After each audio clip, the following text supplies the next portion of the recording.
क्रूस का प्रेम अद्भुत है। क्रूस का प्रेम जिस पर मेरे प्रभु ने दे दी जान मेरे बदले में। क्या तुझको दूं तेरे प्रेम के बदले, देता हूँ मैं अपना जीवन तेरी सेवा में, तेरी भक्ति में। हो क्या तुझको दूं तेरे प्रेम के बदले, देता हूँ मैं अपना जीवन तेरी सेवा में, तेरी भक्ति में।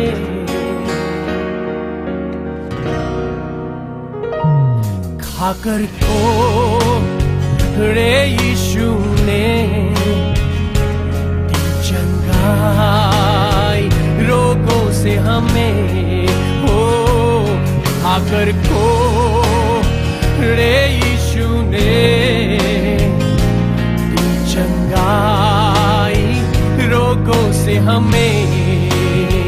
क्या तुझको दूं तेरे प्रेम के बदले, देता हूँ मैं अपना जीवन तेरी सेवा में, तेरी भक्ति में।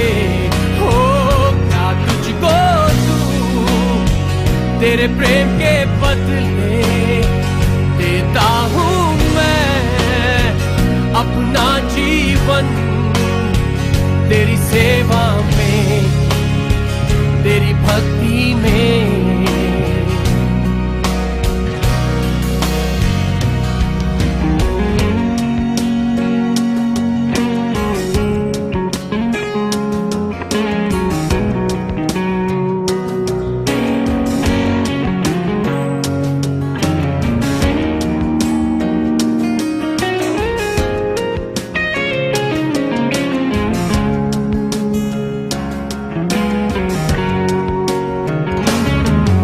गया क्रूस पर प्रभु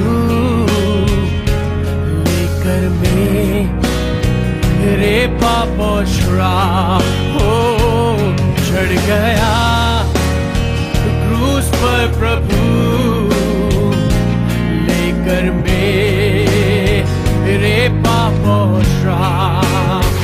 क्या तुझको दूं तेरे प्रेम के बदले, देता हूँ मैं अपना जीवन तेरी सेवा में, तेरी भक्ति में।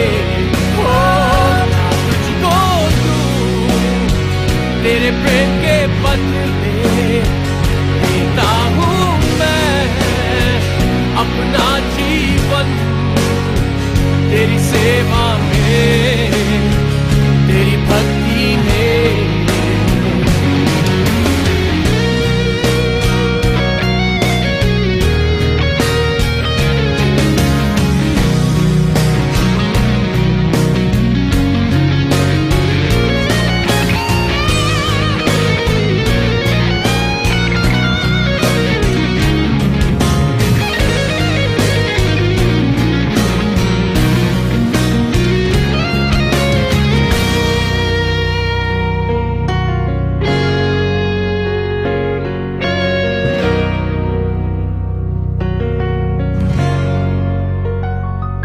जय पाई पाप मृत्यु पर जी उठकर मेरे प्रभु ने। हो जय पाई पाप मृत्यु पर जी उठकर मेरे प्रभु ने। क्या तुझको दूं तेरे प्रेम के बदले, देता हूँ मैं अपना जीवन तेरी सेवा में, तेरी भक्ति में। हो क्या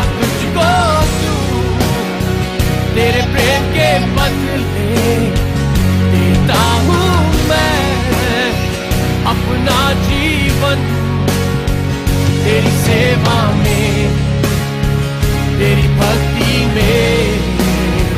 तू योग्य है, तू योग्य है, तू योग्य है मेरी सेवा के।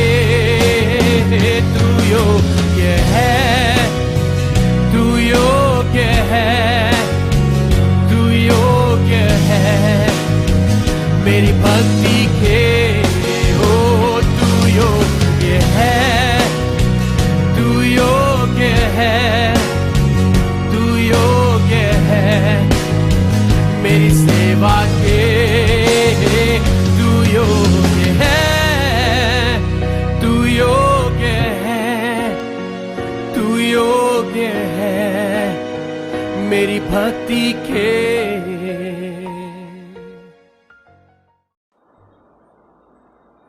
प्रभु यीशु मसीह के मधुर नाम में सबको जय मसीह की।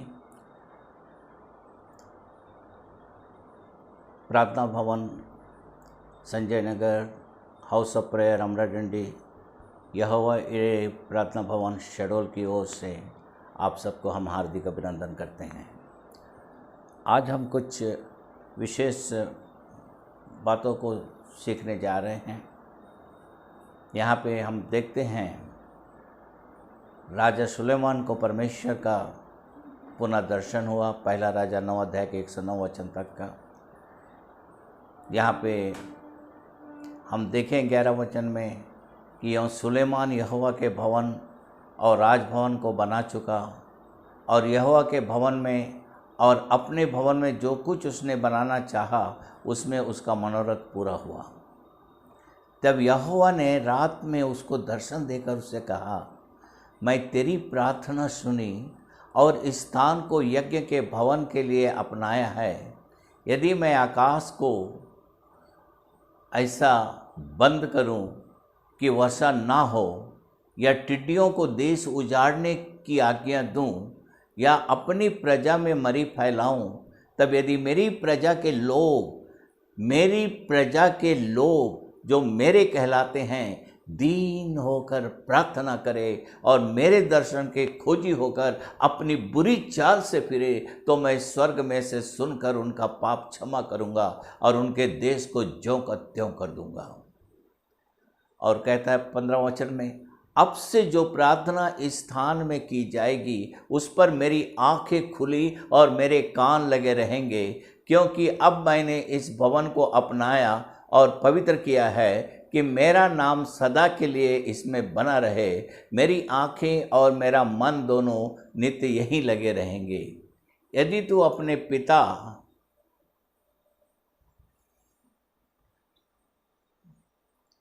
से प्रार्थना करे, मैं तुम्हारी प्रार्थनाओं को सुनूंगा।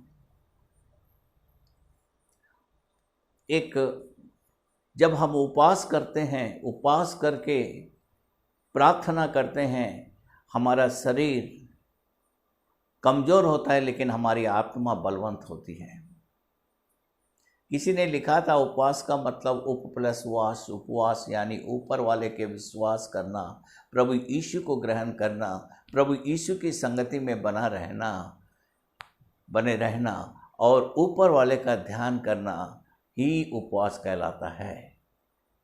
और मेडिकल एवं शारीरिक दृष्टिकोण से उपवास शरीर के लिए उत्तम है। लोग कहते हैं अधिक खाद्य पदार्थ खाने पर पाचन प्रणाली को समय समय पर विश्राम देने के लिए उपवास रखना अच्छा है।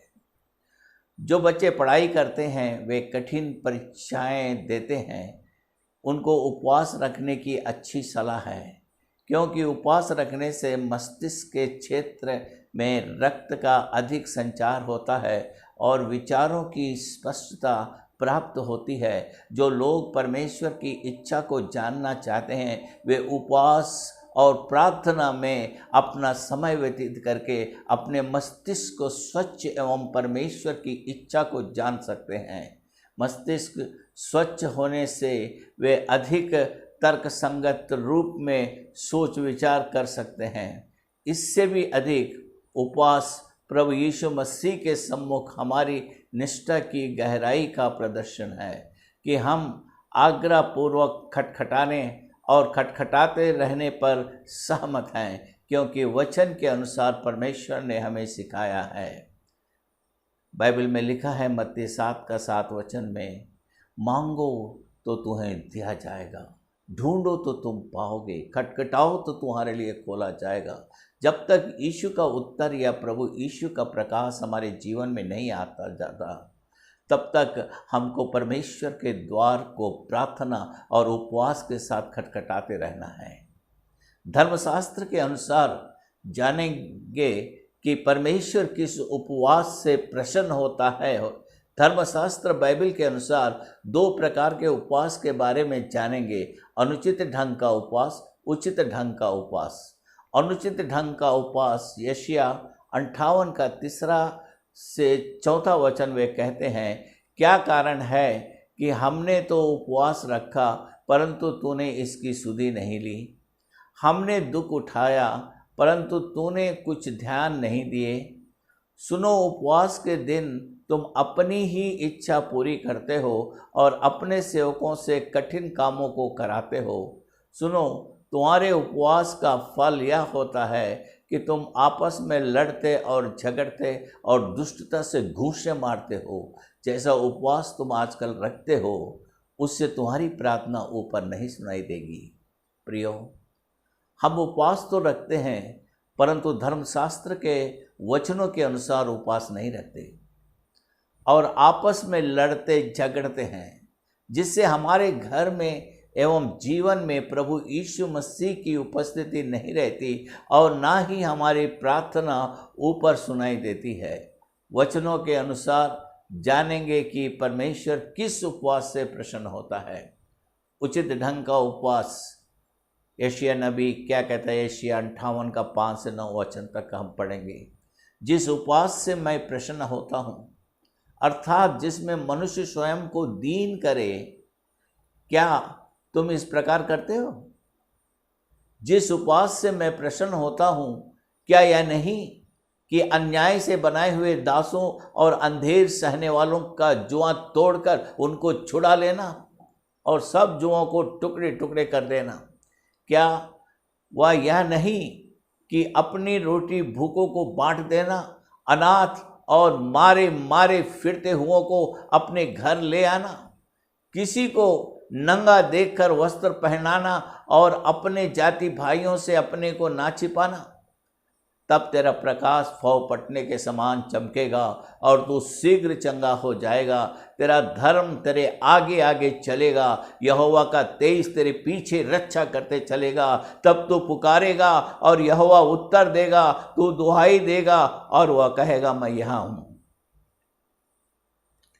रोमियो की पत्री 12 अध्याय का 1 वचन में प्रेरित पौलुस कहता है, इसलिए हे भाइयों, मैं तुमसे परमेश्वर की दया स्मरण दिलाकर विनती करता हूँ कि अपने शरीरों को जीवित और पवित्र और परमेश्वर को भावता हुआ बलिदान करके चढ़ाओ।